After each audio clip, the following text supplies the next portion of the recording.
existe uma igreja ou várias igrejas? A resposta é, a gente olha assim e vê que existem várias igrejas. Correto?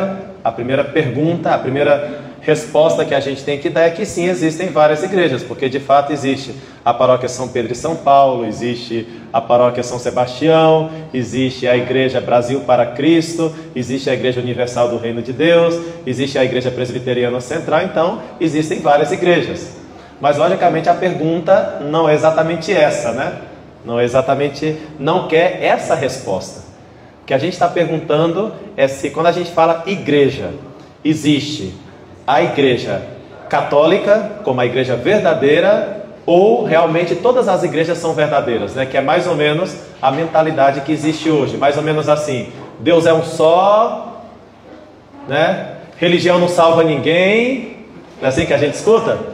Deus é um só, religião não salva ninguém, placa de igreja não salva ninguém, o importante é acreditar em Deus, né? O importante, no máximo, vamos dizer assim, o importante é acreditar em Jesus, né? Bom, então a gente entra lá na Sagrada Escritura e descobre uma passagem que diz assim, que eu já usei aqui alguma vez, Mateus 16, 18. Tu és Pedro e sobre essa pedra edificarei a minha igreja, no singular. No singular, Felipe, no singular, a minha igreja. Quando Paulo se converte ao Senhor, Paulo está perseguindo cristãos. E no entanto, Jesus fala para Paulo assim: Paulo, por que me persegues? Alguém dirá, eu acho que Jesus deveria ter feito a pergunta assim: Paulo, por que você está perseguindo os cristãos, meus discípulos? Não, a pergunta não é essa. Atos 9, 4. Por que me persegues? Paulo poderia ter objetado, né? Fala, não estou te perseguindo, estou perseguindo os cristãos. E no entanto a pergunta de Jesus para Paulo é: por que me persegues? Isso marca tanto a cabeça do apóstolo Paulo, marca tanto a sua espiritualidade, que em 1 Coríntios capítulo 12, versículo 27, ele vai dizer que a igreja é o corpo de Cristo. Em Romanos capítulo 12, ele desenvolve a sua teologia do corpo. Quer dizer, ficou tão forte para o apóstolo Paulo o fato de que ele perseguia os cristãos e perseguindo os cristãos, ele perseguia o próprio Cristo. Lembram de Mateus capítulo 25? Porque cada vez que você der um copo de água a um só desses meus irmãos, foi a mim que o fizestes, né? As famosas obras de misericórdia. E aqui também, São Paulo entende que perseguir cristãos é perseguir Jesus. E ele desenvolve que a igreja é o corpo de Jesus, porque Jesus Cristo é a cabeça desse corpo. Somente se eu entender que Jesus Cristo é a cabeça do corpo, e esse corpo é a igreja que tem uma cabeça que é Jesus Cristo, eu entendo por que Jesus fala, porque me persegues. Romanos 12, 1 Coríntios 12, Efésios capítulo 5. Então está cada vez mais claro que Jesus tem um corpo, que ele funda a sua igreja, que depois em 1 Timóteo 3,15, o apóstolo vai dizer que a igreja é a coluna e o sustentáculo da verdade.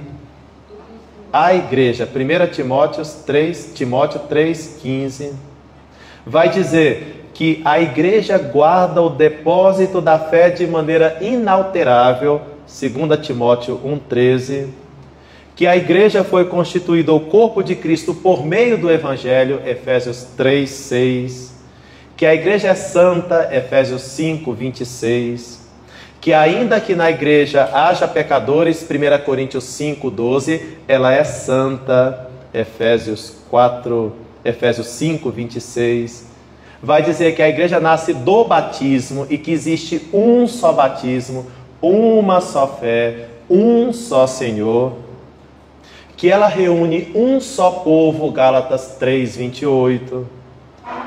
Paulo ama a igreja ardentemente, 1 Coríntios 4, 15, 11, 22. Ensina que esse amor à igreja deve estar marcado por sacrifícios pessoais. Completo na minha carne aquilo que falta, a paixão de Jesus Cristo pela sua igreja, né? Interessante também, quer dizer, o amor à igreja deve estar marcado por sacrifícios pessoais, inclusive. como que deixando a vida, desvivendo-se por amor à igreja. Por quê? Porque a igreja é o corpo de Cristo. Porque ela tem a nobreza semelhante à nobreza que tem Cristo, só que de maneira subordinada, como corpo, não como cabeça, como corpo, não como cabeça, como lua, não como sol. Enfim, vai continuar. Todos os membros do povo cristão são chamados a amar e a servir a igreja mediante o exercício dos próprios carismas, 1 Coríntios capítulo 12.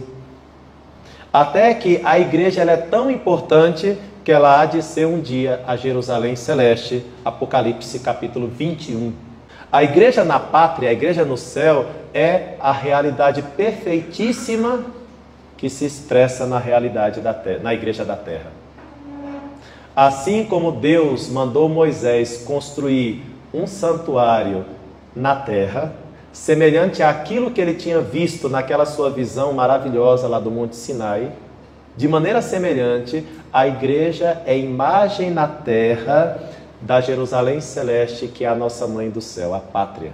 Por isso o cristão tem consciência que vive nesta terra como um peregrino, que ele está destinado à pátria, está destinado ao céu, mas que esta igreja é reflexo daquilo lá. Logo, se aquilo é a perfeição, o que se reflete aqui, se reflete numa unidade de fé, de sacramentos, de regime, de governo. Essa igreja é o corpo de Cristo.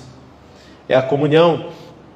A igreja é o corpo de Cristo, ela não tem, e Jesus não tem dois corpos, não tem três corpos, né? Ele não é esquisito, né?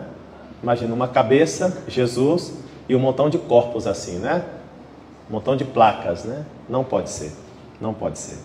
Ele é uma cabeça de um corpo, cabeça de um corpo. Desta maneira, assim como não se pode afirmar Jesus cabeça sem o seu corpo igreja, tampouco se pode afirmar a igreja corpo sem Jesus como cabeça desse corpo. Então, essa teologia do corpo de Cristo, Atos 9, 1 Coríntios 12, Romanos 12, Efésios 5, etc. Todas as passagens bíblicas que eu fui dizendo aqui, ela nos autorizou no desenvolvimento do embrião, né? No desenvolvimento da verdade de fé, nos autorizou a ir dizendo cada vez mais como São Cipriano de Cartago, que é do século IV, que dizia assim: não pode ter Deus por pai quem não tem a igreja por mãe. E depois São Cipriano vai trabalhar muito esse tema a tal ponto que chegará o momento em que nós vamos dizer assim: extra ecclesiam nulla salus, fora da igreja não há salvação. Que é a próxima pergunta que a gente se faz depois de determinar que Jesus só tem um corpo, só existe uma igreja. E portanto, também é verdade que assim como Deus escolheu Israel no Antigo Testamento para ser o seu povo, também escolheu a igreja para ser o seu povo no Novo Testamento. Pessoal, se o povo de Israel, se os judeus, tivessem aceitado Jesus Cristo, com certeza a Igreja Católica não teria a estrutura que ela tem hoje. Não teria. Ela teria uma outra estrutura. Em primeiro lugar, a sede seria em Jerusalém. A igreja principal seria o Templo de Jerusalém, não a Basílica de São Pedro. Quer dizer, nós teríamos outras estruturas. Quer dizer, no plano de Deus estava previsto, contando com a liberdade dos homens, uma realidade que, devido à recusa do povo de Israel, a igreja tem a estrutura que tem. O corpo de Cristo se manifesta na estrutura que tem. E, no entanto, nunca desprezando a maneira como Israel funcionava. Por isso, a gente sempre faz essas comparações entre o antigo Israel e o novo Israel. Porque a igreja só é o novo Israel porque o antigo Israel não aceitou Jesus Cristo, nem o que Jesus Cristo propôs como salvação. Ele sendo a salvação.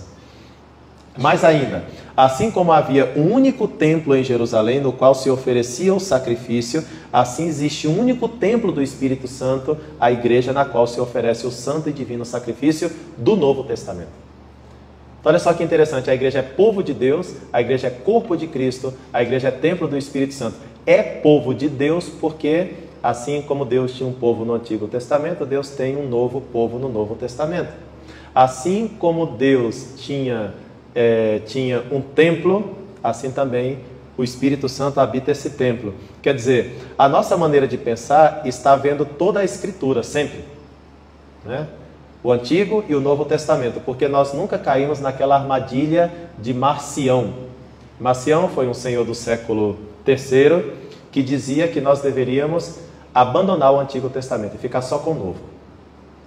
A Igreja Católica disse: nem pensar, nem pensar, o Antigo Testamento vai continuar. É mais ainda, devido a essas polêmicas internas dos textos bíblicos, finalmente no ano 300 depois de Cristo, numa cidadezinha chamada Elvira, que é a atual Sevilha, na Espanha, nessa cidadezinha, no ano 300, os bispos definiram quais os livros deveriam entrar na Escritura. E, portanto, decidiram que o Evangelho de Tiago não entraria, mas que o Evangelho de Mateus entraria. Decidiram que o Evangelho de Pedro não entraria. Todos esses evangelhos existem, tá? Mas o Evangelho de Lucas entraria. Com que autoridade? Com a autoridade que o Espírito Santo concedeu à igreja, segundo aquilo que se lê em 1 Timóteo 3,15. A igreja é a coluna e o sustentáculo da verdade. A Bíblia que nós temos na mão é produto dessa autoridade de um contexto interpretativo e que se fez valer no ano 300 na cidade de Elvira, a atual Sevilha, na Espanha, e a partir daí essa norma ficou para toda a igreja. Quer dizer, Santo Agostinho falando, né? A Escritura está mais no coração da igreja do que nos livros escritos.